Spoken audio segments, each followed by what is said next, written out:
Bismillahirrahmanirrahim. Assalamualaikum warahmatullahi wabarakatuh. Perkenalkan, nama saya Nurmala Sari, NIM 196534-2011, dari Prodi Ilmu Administrasi Negara, Fakultas Ilmu Sosial Universitas Negeri Makassar. Baiklah, pada kesempatan ini saya akan membahas mengenai teori administrasi publik, yakni substansi dari ketiga paradigma yang telah dibahas sebelumnya.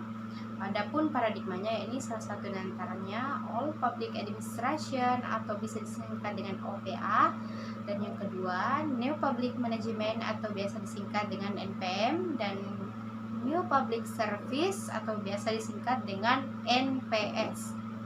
Oke, yang pertama saya akan membahas mengenai All Public Administration. OPA adalah gerakan untuk melakukan perubahan yang lebih baik, di mana paradigma ini mempunyai konsep yang diprakarsai oleh Wilson. Ia menyarankan agar administrasi publik dipisahkan dari dunia politik, karena berdasarkan pengalaman Wilson, negara terlalu memberikan peluang bagi para administrator untuk mempraktekkan sistem nepotisme, sehingga ia mengeluarkan doktrin untuk melakukan pemisahan antara dunia legislatif dan atau politik dan dunia eksekutif, di mana para legislatif ini hanya merumuskan kebijakan dan para administrator hanya mengeksekusi atau mengimplementasikan kebijakan. Adapun prinsip dari All Public Administration ini, salah satu diantaranya yakni pelayanan publik harus memiliki moral yang baik dan dikotomi antara politik administrasi yang perlunya efisien dalam administrasi publik sendiri. Adapun kekurangan dan kelebihan dari paradigma ini, yakni kelebihannya ini salah satu diantaranya politik tidak mencampuri kegiatan politik di pemerintahan. Kedua, masa depan para birokrat terjamin, dan yang ketiga, birokrasi memiliki daya stabilitas yang tinggi. Adapun kekurangan dari paradigma ini, yakni salah satu diantaranya pemerintah yang kaku dan sentralistik. Kedua, kurang relevan, dan yang ketiga, kurang efektif. Adapun contoh dari paradigma ini, yakni salah satu diantaranya pelayanan kesehatan dan instansi pemerintah. Baiklah, selanjutnya saya akan membahas mengenai New Public Management atau biasa disingkat dengan NPN.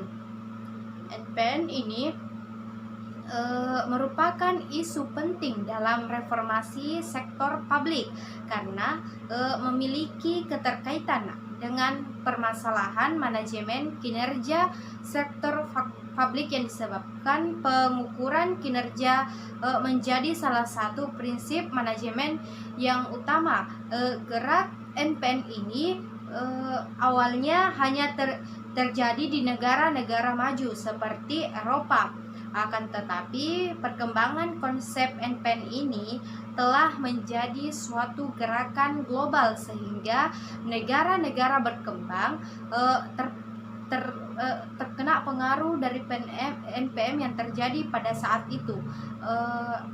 Adapun prinsip dari NPN ini, yakni salah satu diantaranya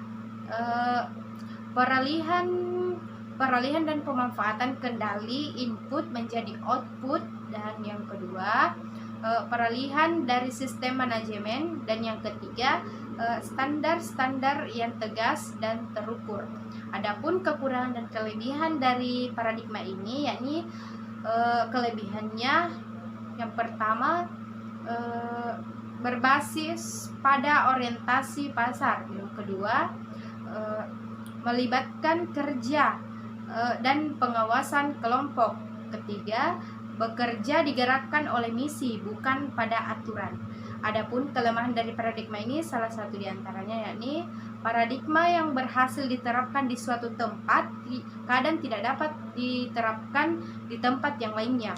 Adapun contoh dari paradigma ini yakni salah satu diantaranya Badan Keuangan dan Badan Pemeriksa Keuangan. Baiklah, selanjutnya New Public Service atau biasa disingkat dengan NPS mulai dikenal melalui tulisan Janet and Robert yang berjudul The Neo Public Service.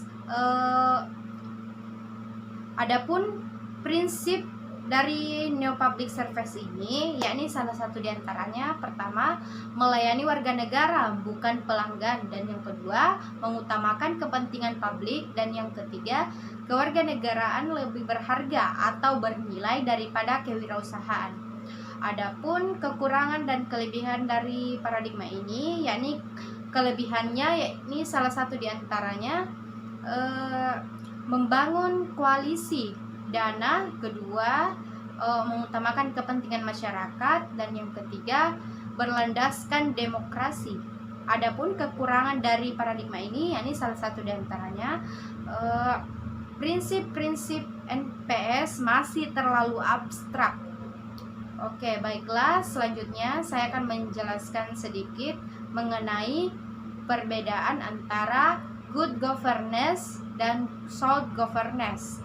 Good governance adalah pemerintahan yang baik dalam standar proses dan hasilnya semua unsur pemerintahan bisa bergerak secara sinergis, tidak saling berbenturan, memperoleh dukungan dari rakyat, dan terlepas dari gerakan-gerakan anarkis yang dapat menghambat proses pembangunan.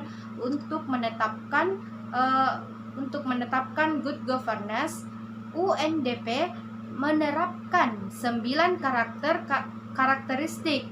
Adapun karakteristik tersebut, yakni salah satu diantaranya pertama, partisipasi, kepastian hukum, transparansi, keadilan, dan lain sebagainya. Jika ke-9 karakteristik tersebut dapat diterapkan, maka good governance tersebut akan tercipta dengan baik. Sedangkan sound governance menggambarkan sistem pemerintah yang bukan hanya jelas secara demokratik, finansial, politik, organisasi, dan sebagainya, tetapi bagaimana cara internasional dalam interaksinya dengan negara lain, dan bagian pemerintahan dalam pembangunan secara mandiri, sehingga konsep sound government digunakan sebagai alternatif dari istilah good governance karena lebih konservatif daripada konsep lain yang ditinjau sebelumnya. Sound governance juga memiliki dimensi, yakni salah satu di antara dimensinya yaitu proses, struktur, konstitusi, sektor, dan sebagainya. Oke, baiklah. Selanjutnya saya akan memberikan kesimpulan mengenai video reformasi birokrasi yang terlahir dari Neo Public Service. Berbicara mengenai birokrasi di Indonesia saja saat ini belum memberikan kesan yang baik kepada masyarakat, sehingga perlu dilakukan usaha dan inovasi untuk menciptakan modal pelayanan publik yang baik. Untuk mendorong hal tersebut, pemerintah mengesahkan Undang-Undang Nomor 25 Tahun 2009 tentang pelayanan publik yang berisikan standar pelayanan, dan diharapkan perkembangan dalam pelayanan publik yang lebih baik, sehingga reformasi birokrasi akan mengubah pelayanan publik menjadi lebih baik lagi dan dijadikan sebagai contoh untuk pelayanan publik lainnya. Dan kedepannya dengan adanya birokrasi yang lebih profesional, ramah, dan berintegritas, sehingga menciptakan kemajuan dalam masyarakat dan pemikiran dalam masyarakat mengenai birokrasi yang lebih baik. Satu orang masyarakat yang merasa puas dengan pelayanan yang diberikan petugas akan memberitahu orang terdekatnya, dan orang terdekatnya tersebut akan memberitahu orang lain. Semangat melayani dengan cepat, tepat, ramah, dan profesional.